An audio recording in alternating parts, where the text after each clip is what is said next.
Hi everyone, delonewolf here and welcome back to the Sunday Recap, my weekly vlog where I talk a bit about my last week in games. As always, we'll start with EVE Online, and it's been an interesting week in EVE Online, especially with the mass test. I think that was the most interesting part of the week, to be honest, because unlike most other mass tests, we had some real problems there, which makes it a very successful mass test, but not a good one for recording, of course. So we had basically rolling crashes after the first jump, lots of crashes as well when we tried to dock at the keep star, and so as a result CCP lost complete control of the test of the fleets that were active there and had to call off the final steps. Basically they said, well, if you want to, you can still go and fight in Poitot, but right now the focus is of course on the crashes that everyone was experiencing, including the devs, and so there was obviously something happening with the build that was unexpected and will have to be resolved before it goes to DQ. They were planning to do another mass test in the following week, but that will of course depend on how quickly they can find the problem and find a fix for it. The main focus of the mass test were the diminishing returns on the remote reps. I actually got a chance by luck to give it a go as well, because there were some sleepers that came to the gate before the first jump. They actually targeted a Typhoon that got shot into armor, and so I got to use my remote rep on it, and I saw the full potential, right, the 512 damage per cycle that my remote rep could do or could repair, and then after that someone joined in and it came down to 509, so we could immediately see that, yeah, the diminishing returns are in and are working. After that we also jumped into the system. After a couple of crashes we did get everyone together and we started remote repping some Titans, where you could really see the effect go down to like 70, 80 damage repaired per cycle. So it does work, and it has a really major impact on the game, and I think on big fleet engagements as well, when those will come after those remote reps. And I do wonder if it is going to change the way warfare works in 0-0, because you'll basically be forced into trading rather than have the opportunity, which can happen right now, where the winning side just doesn't have any losses because they've got so many faxes on the field, and then the other side of course is the one that will be broken, where the larger side can break through the fax reps, and as a result it becomes super one-sided. I think that won't be possible anymore. I think that's the aim as well, and I personally think that that's actually healthy for the game. Other than that, on TQ of course a little bit of exploration. I found a couple of good drops actually. I've been taking out more different chips. You saw it that I took out a double rep Jackdaw, which didn't work that well. The tank basically isn't that strong, so I'm trying to rebuild my auto Jackdaw from that ship. I also took out the Explorators a little bit, and I also grabbed the Vetmac for a bit more.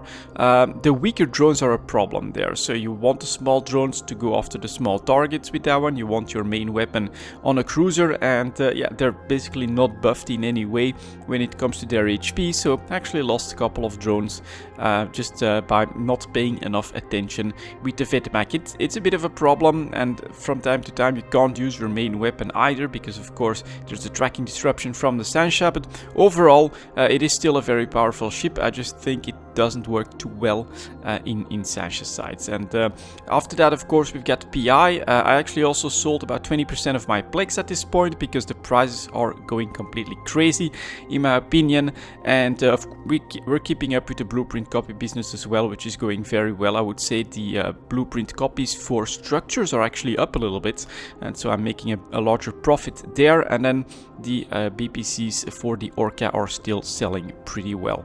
And that was my week in EVE. Which brings me to the second game for this week, which is Total War Warhammer 2, and I've been playing a lot of Total War Warhammer 2. In fact, I'm looking at the Steam page right now and I already have 24 hours into the game, and I would say I am still just exploring my first playthrough of the first type of campaign, the base campaign of the game. So I've decided on the High Elves because, well, it's the easiest way I think to explore the game. They have just a very easy and very defensive playstyle that you can use, which is of course because of their super strong bows.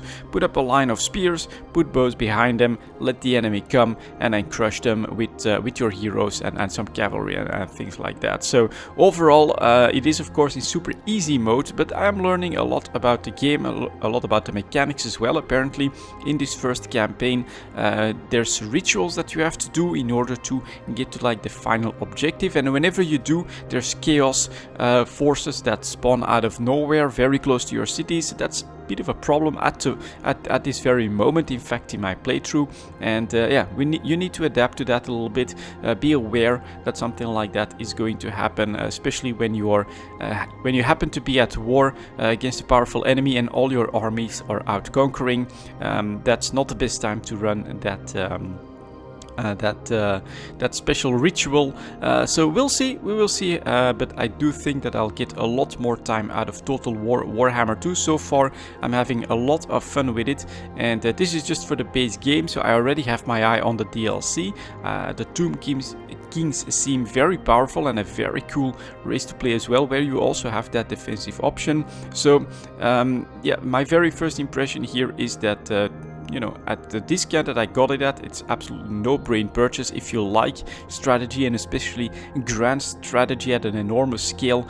It's a lot of fun to play, and I personally feel like the Warhammer 2 setting is very cool, very fitting. It also makes the game feel a bit more active, because you've got this powerful hero that can have spells, that can have enormous bonuses, even gear, so you're busy in that way as well, and on the battlefield they can really make the difference. I personally love to have a couple of eagles go in on the key enemy units and then use my wizard to heal them up so that they can keep going while my bows and my spearmen hold the line and basically whittle down the rest of the enemy. That's the tactic that I've mostly been using at the moment, although I have also built a cavalry army, basically almost fully based around cavalry, and I still need to figure out how to use them the most effectively. So still lots of stuff to do in Total War Warhammer 2, and I already feel like I've got the entertainment out of the price that I've paid for the base game. I think that's a massive endorsement personally,